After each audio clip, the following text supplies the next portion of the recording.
Hola, hoy vamos a hablar de los fenómenos electrocinéticos y de su uso en los estudios de suelo. Esto se corresponde a la última parte del tema 3. Vamos a recordar un poco el objetivo de este tema 3, que es explicar el comportamiento químico del suelo a través de un conjunto de condiciones, procesos y reacciones que ocurren en el mismo. Para desarrollar esta sesión sobre fenómenos electrocinéticos, vamos a ver el siguiente contenido. Vamos a hablar sobre suspensiones coloidales, la teoría de la estabilidad de los coloides, la doble capa difusa y los factores que afectan el espesor de la doble capa difusa. También vamos a hablar sobre las características de cargas del suelo, tales como punto de carga neta cero, punto isoeléctrico y potencial Z. Vamos a ver cuáles son los factores que lo afectan y específicamente el efecto de los electrolitos sobre el potencial Z. Vamos a hablar sobre los términos de coagulación, peptización, floculación y dispersión. Vamos a ver su definición y las aplicaciones de estos conceptos. Vamos a hablar sobre transferencia de electrones, específicamente las reacciones de óxido-reducción en el suelo. Cuál es la importancia de esta en el suelo y vamos a ver el potencial redox o EH como una medida del estado de reducción del suelo. Y por último vamos a ver la aplicación de las técnicas electrocinéticas en el tratamiento de suelos y aguas contaminados, específicamente los procesos de electroósmosis, electromigración, electroforesis y electrólisis. La aplicación de un campo eléctrico a un medio poroso con una alta densidad de carga superficial, ya sea variable o constante como lo es el suelo, genera los denominados fenómenos electrocinéticos, los cuales no solamente están relacionados con el transporte de carga, sino que también están relacionados con el transporte de fluidos a través de los poros del suelo. Las primeras observaciones de los fenómenos electrocinéticos se realizaron durante los comienzos del siglo XIX y se le atribuyen a Reus en el 1908 y a Napier en 1846. Estas observaciones de estos investigadores consistieron en la aplicación de una corriente eléctrica continua a una mezcla de agua y arcillas, eso en el caso de Reus, y a la diferenciación entre los procesos de electroósmosis y el de electrólisis, en el caso de Napier. Sin embargo, las primeras teorías llegaron de la mano de Helmont en 1879 y de Pelat en 1904, quienes describieron el origen del flujo electroosmótico y modelaron el comportamiento de la velocidad de un fluido afectado por este proceso. El desarrollo de las aplicaciones de estos fenómenos electrocinéticos comenzó en la década de los 60, con algunos investigadores soviéticos que emplearon estas técnicas como la electromitigación para la prospección de metales en el suelo. El empleo de estas técnicas para las aplicaciones medioambientales no comenzó sino hasta los años 80, cuando algunos investigadores de Europa y de Estados Unidos centraron su interés en el estudio de la viabilidad del empleo de las técnicas relacionadas con los fenómenos electrocinéticos en la eliminación de algunas especies químicas tóxicas que están presentes en su forma iónica en diferentes ambientes. A esta técnica se le ha denominado electroremediación porque utiliza para la recuperación de suelo estos fenómenos electrocinéticos. La ventaja de esta técnica de electroremediación frente a otros métodos que se han usado de descontaminación se deriva en que estos fenómenos afectan los equilibrios químicos que están establecidos en los suelos a nivel de los microporos. Para poder explicar estos fenómenos electrocinéticos en el caso que nos atañe, que es el del suelo, es necesario que recordemos algunos conceptos como el de la doble capa difusa, el concepto de radio iónico, de potencial Z, de punto de carga neta cero y la relación que estos conceptos tienen con el comportamiento de los coloides en las suspensiones acuosas. Vamos a hablar ahora del sistema coloidal del suelo, específicamente de las suspensiones coloidales. Se denominan suspensiones coloidales o coloides a los sistemas físico-químicos estables formados por dos fases, una continua, que es generalmente fluida, y otra dispersa en menor proporción, que generalmente está formada por partículas y es generalmente sólida. Las propiedades importantes que desempeñan los coloides de retención de agua y gases, intercambio iónico, expansión y contracción y estabilidad de agregados se derivan principalmente de su alta superficie específica. Si queremos comprender bien los fenómenos que ocurren en esa interfase sólido-líquido-gas, es necesario que estudiemos las teorías y los modelos que los interpretan, que ya lo hemos visto, como es el caso de la doble capa eléctrica. Esto es debido a cómo se modela la superficie intermedia entre la partícula coloidal y el seno del líquido. También nos interesa repasar lo que es el punto de carga neta cero, el punto isoeléctrico y también el potencial Z. Con relación a la doble capa difusa, como vimos anteriormente, en la fase sólida del suelo se encuentran superficies de carga ya sea constante o variable, que son originadas por procesos, en un caso de sustitución isomórfica, cuando se está formando la estructura de mineral, donde un catión se cambia por otro de menor valencia, y eso se produce principalmente en las arcillas. También tenemos coloides de carga variable, como los óxidos hidratados, los compuestos húmicos y algunas arcillas, cuya carga se origina principalmente por los cambios del pH del medio. Estas superficies se convierten entonces en sitios de absorción de iones debido a las interacciones electrostáticas y dan origen a una distribución de esos iones alrededor de la partícula en una capa difusa que también se llama solución micelar. De acuerdo a los principios electrostáticos de neutralidad, debe haber siempre una cantidad equivalente de contraiones absorbidos sobre la superficie de las partículas coloidales del suelo. Esto quiere decir que en presencia de una interfase cargada se va a desarrollar una doble capa eléctrica interfacial compuesta de una capa absorbida fija, que es la capa de Stern, constituidas por cargas de signo positivo atraídas fuertemente por las cargas de la superficie coloidal. En esta capa, el potencial eléctrico se denomina potencial de Stern. Y después tenemos una capa difusa, que es la capa de Guy-Chapman, que está constituida por el resto de los iones móviles, hasta un límite que es el límite de la solución externa. La capa de Stern tiene una espesor aproximado entre 2 y 3 angstrom. Y la capa difusa puede extenderse mucho más, desde 10 hasta 1000 angstrom. En la capa difusa existe una distribución de cargas eléctricas no nula, también de tipo Boltzmann. Vamos a hablar ahora de la naturaleza de las cargas del suelo. Como sabemos, los coloides del suelo pueden presentar cargas negativas y positivas simultáneamente. Parte de esa carga es permanente y parte de esa carga es variable o dependiente del pH.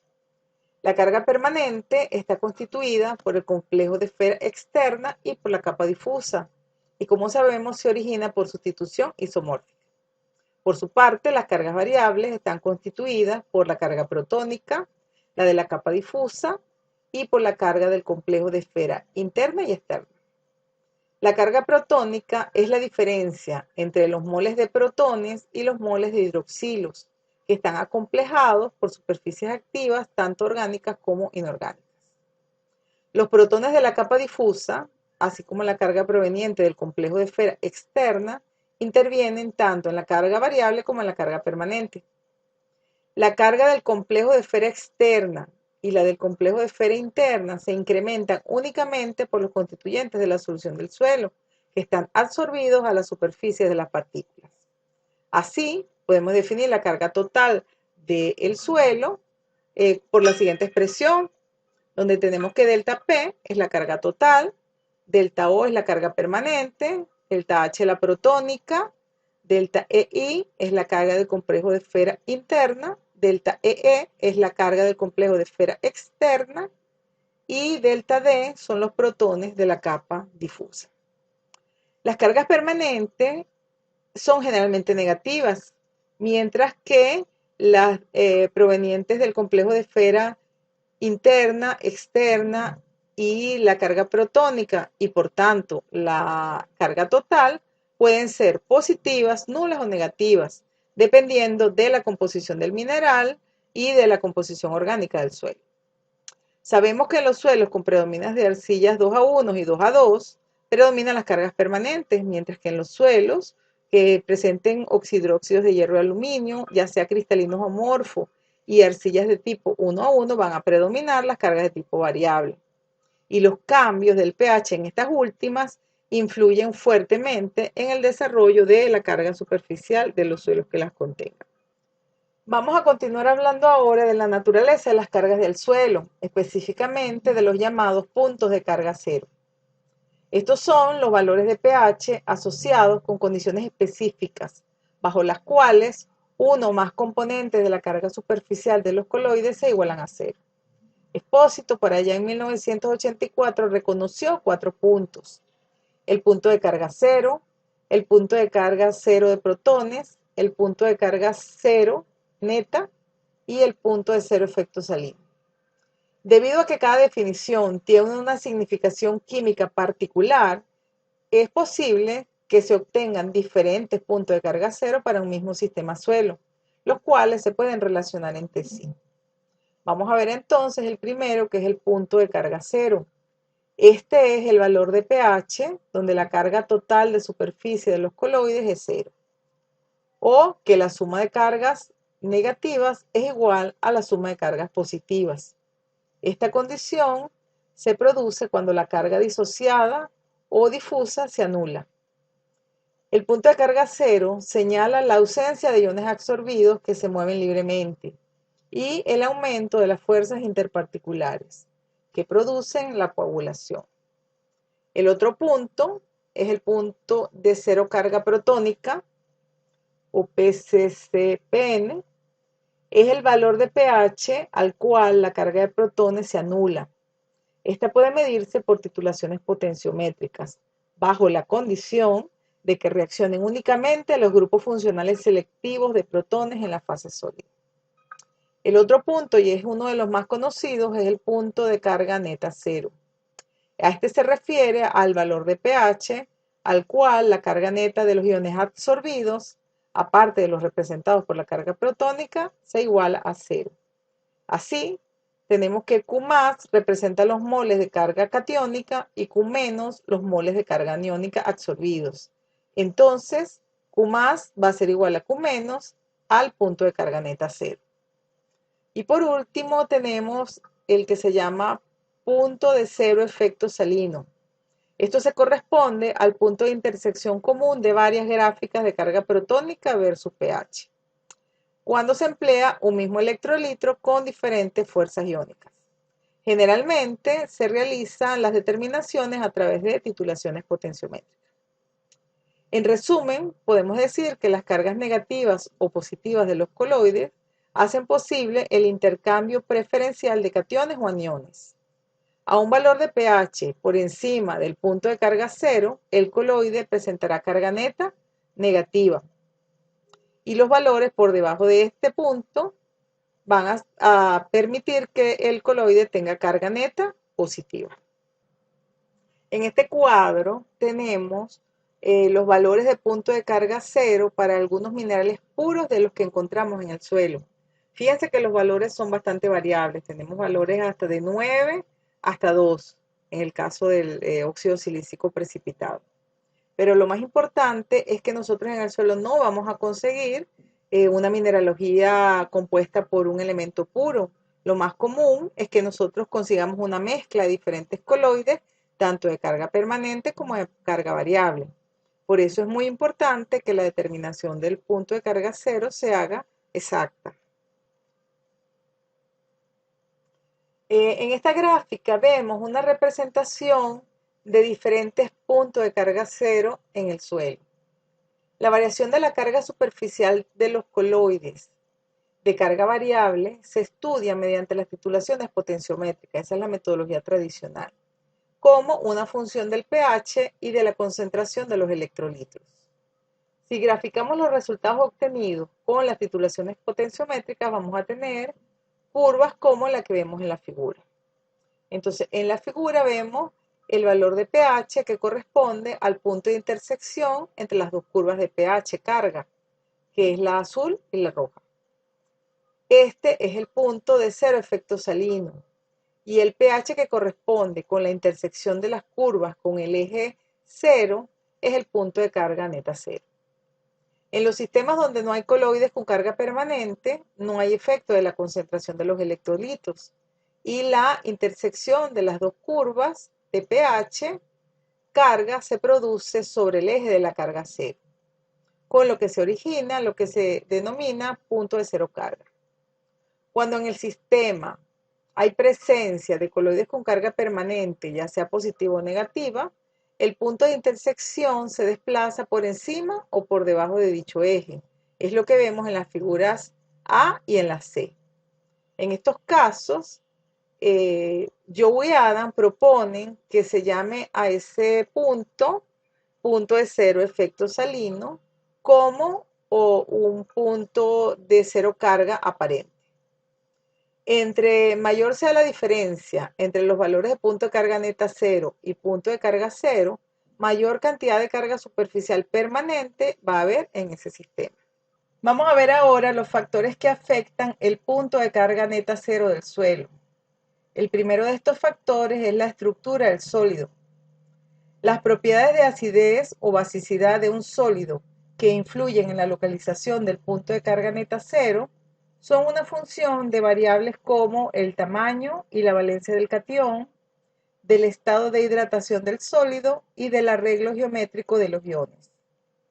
La deshidratación, la deshidrolización y el aumento en la cristalinidad aumentan el punto de carga neta 0. A su vez, la presencia de impurezas aniónicas de iones determinantes de potencial dependientes del pH disminuyen el punto de carga neta 0. En los sistemas de óxidos de hierro y aluminio, estos iones no son intercambiables, pero pueden ser iones determinantes de potencial. Por tanto, la presencia de óxidos de hierro y aluminio aumenta el punto de carga neta 0, mientras que la presencia de minerales de arcilla tienden a disminuir el punto de carga neta 0. El otro factor es la absorción específica. Cuando la absorción específica de aniones o de cationes ocurre en el punto de carga neta 0, el pH cambia hacia un valor más alto o más bajo. Un exceso de una especie iónica absorbida específicamente removerá la dependencia del pH o cambia el punto de carga neta 0 al de la especie impura. La absorción de especies catiónicas aumenta el punto de carga neta 0 y la absorción de especies aniónicas cambia el punto de carga neta 0 a valores de pH más bajos. El otro factor son los electrolitos.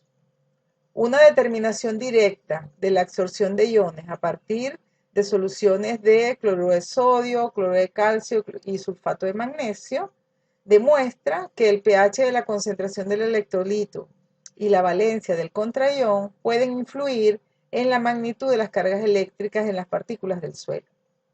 Si la concentración del electrolito se incrementa, la parte difusa de la doble capa eléctrica se comprime y la curva de potencial eléctrico decae más rápidamente con la distancia a la superficie. Se ha encontrado también que las cargas negativas y positivas disminuyen cuando la concentración de electrolito disminuye. El cambio en el punto de carga neta 0 se atribuye en este caso a la absorción específica en el punto. Los electrolitos que contienen iones divalentes, tales como cloruro de calcio o sulfato de potasio, pueden cambiar el punto de carga neta 0 y dar valores erróneos. El calcio en la solución baja el punto de carga neta 0, mientras que el sulfato lo sube. Por último, vamos a ver el efecto de la materia orgánica. La materia orgánica en suelos que contienen coloides con potencial superficial constante hace que el punto de carga neta 0 baje entre 4 y 6 de pH. ya que la materia orgánica tiene un punto de carga neta cero muy bajo, alrededor de 1.5. Este cambio puede ser debido a procesos de quimiosorción de la materia orgánica. Vamos a referirnos ahora a lo que es el potencial Z. Cuando una suspensión coloidal se coloca en un campo eléctrico, las partículas coloidales se mueven en una dirección. Si son negativas, en dirección al polo positivo, y si son positivas, en dirección al polo negativo. El potencial eléctrico desarrollado por el coloide en esta migración se llama potencial Z, es decir, es la carga con la que la micela coloidal se mueve en un campo eléctrico. El potencial Z está dado por la carga del coloide en el plano de deslizamiento, como se ve en la figura, y su ubicación se presenta a una distancia desconocida del coloide dentro de la solución interna. En el campo eléctrico, el coloide no arrastra toda la solución que lo rodea, sino que se lleva la porción más cercana a la superficie. El plano de deslizamiento es determinado por la porción de la solución interna del coloide que es arrastrada en su movimiento hacia el campo eléctrico. Van Olfen en 1977 determinó que el potencial Z no es igual al potencial de la superficie del coloide, sino que es menor y tal vez comparable al potencial límite de la capa externa. Para comprender más claramente el alcance de esta definición, conviene referirse a esta figura donde se presenta la caída del potencial eléctrico a partir de la pared coloidal hasta la solución externa. En ella puede distinguirse dos zonas. Por una parte, la capa fija, cuyo espesor es AB, y por la otra, la capa difusa, cuyo espesor en la figura es BC. Cuando la partícula de arcilla se mueve en un campo eléctrico, solo es acompañada en su movimiento por la capa AB, en tanto que el movimiento de la capa BC disminuye al aumentar la distancia a la partícula de arcilla o al coloide. Como consecuencia, entre las dos zonas de la doble capa se origina un potencial electrocinético, cuya magnitud es XY en esta figura. Se puede decir que la diferencia de potencial electrocinético o potencial Z es la diferencia en potencial o la magnitud de la carga cuando una micela coloidal se mueve en la fase dispersante, entre dos puntos de la fase dispersa. Uno es el límite B de la capa fija AB y el otro es el límite exterior C de la capa difusa de la doble capa eléctrica. En otras palabras, el potencial Z puede definirse como el remanente de carga de una micela coloidal que no ha sido compensada por la capa de iones fija, carga con la que se mueve en un campo eléctrico. Vamos a ver ahora el efecto de los electrolitos sobre el potencial Z. La existencia del propio potencial Z y de la doble capa es lo que impide la aproximación de las partículas a una distancia suficiente como para que las fuerzas atractivas de Van der Waals entren en acción y agrupen a los coloides. Unido a ello, aparece el fenómeno de la repulsión electrostática entre cargas de igual signo. De este modo, que todo ello fortalece la estabilidad del sistema. El aumento de la concentración y de la valencia de los iones en la solución externa disminuye el espesor de la doble capa y por tanto el potencial electrocinético o potencial Z, lo que desestabiliza el sistema. Por otro lado, en los valores críticos, por ejemplo, alta concentración de electrolitos, el potencial Z puede llegar a ser cero. Este punto es llamado potencial isoeléctrico. En el potencial isoeléctrico, la doble capa es muy delgada y su límite coincide con el plano de deslizamiento. En esta situación, las fuerzas de repulsión de la partícula coloidal están minimizadas, produciéndose la floculación de las partículas. Por otro lado, si disminuye la concentración de los electrolitos, aumenta el potencial Z de la suspensión coloidal. Por lo tanto, aumentan las fuerzas repulsivas y en este caso se produce la dispersión de las partículas. En la figura se puede apreciar el plano de deslizamiento y el potencial Z a dos concentraciones de electrolitos en la solución. El PZ1 es a baja concentración del electrolito y el PZ2 a una alta concentración del electrolito. El plano de deslizamiento es considerado una distancia fija. Se aprecia en la figura cómo a mayor concentración se produce una reducción de la distancia hasta el coloide. En esta otra figura vemos la relación de la magnitud de carga sobre la partícula de arcilla, o lo que es lo mismo el potencial Z, y el radio de carga de los iones absorbidos. Como regla general, los iones divalentes tienen mayor potencial iónico que los monovalentes y por lo tanto mayor poder floculante. En la figura se aprecia cómo cuando los iones absorbidos son bivalentes, provocan una mayor reducción del potencial Z para un mismo radio iónico deshidratado, que cuando son monovalentes. Por otro lado, comparando los iones de la misma valencia, los de mayor radio iónico deshidratado, que al solvatarse tienen un menor radio iónico solvatado y más potencial iónico, reducen más el potencial del coloide. Esta misma figura muestra cómo coloides saturados con sodio producen un alto potencial Z y por ello implica su alto estado de dispersión comparado con coloides saturados con calcio. Esta alta dispersión producida por el ion sodio es la que provoca las condiciones físicas deficientes en aquellos suelos que tienen alto contenido de sodio, como por ejemplo los suelos alcalinos. En resumen, puede decirse que al igual que en la solución interna de un catión dado, los iones de mayor potencial iónico son los que provocan menores potenciales eléctricos en el límite entre las capas de Helmont y de Gay, determinando así menores potenciales. Es decir, que los iones de mayor potencial iónico son los que tienen mayor poder de reducción del potencial Z o mayor poder floculante. De acuerdo a su poder de reducción del potencial Z, se pueden ordenar los cationes comunes en el suelo de la siguiente forma. El aluminio, mayor que el calcio, mayor que el magnesio, mayor que el amonio, que el potasio y que el sodio. Bueno, con esto terminamos este primer segmento. Más adelante continuaremos con otros procesos importantes relacionados con los fenómenos electrocinéticos.